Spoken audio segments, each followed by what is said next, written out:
You're not losing, your offer just makes it look like you are.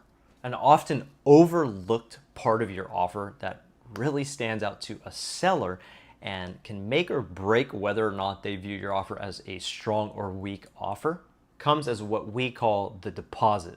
Now, if you've written offers before, you're probably thinking, how on earth is the deposit something that makes our offer seem strong or weak? But I can tell you from experience working with countless sellers that one of the first numbers you see on a contract that stands out is the deposit. It's such an advantageous thing to take advantage of as a buyer because there's very little risk that you actually lose your deposit. Because really in California, it's very hard to actually lose a deposit. You have a set amount of time for contingencies where your deposit is never at risk even if you walk away.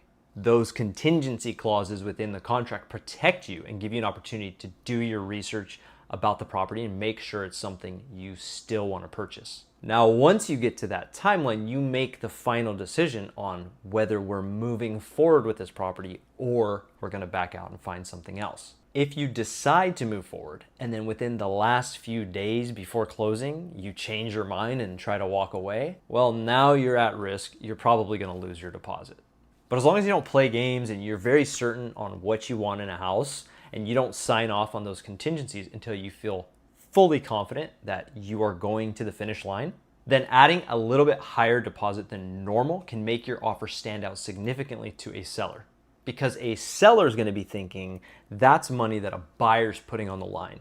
And the higher amount the buyer puts down, that means a larger number that's at risk. So it makes the seller feel more confident that there's no shenanigans going on and the buyer's here to play. Now, deposit amounts vary from city to city, county to county, state by state. Here in the Central Valley, generally we see a 1% deposit. Over in places like the Bay Area, it's more common to see 3%. I would recommend for an area like us that has a 1% deposit, if you want to make your offer stand out, double it or even triple it.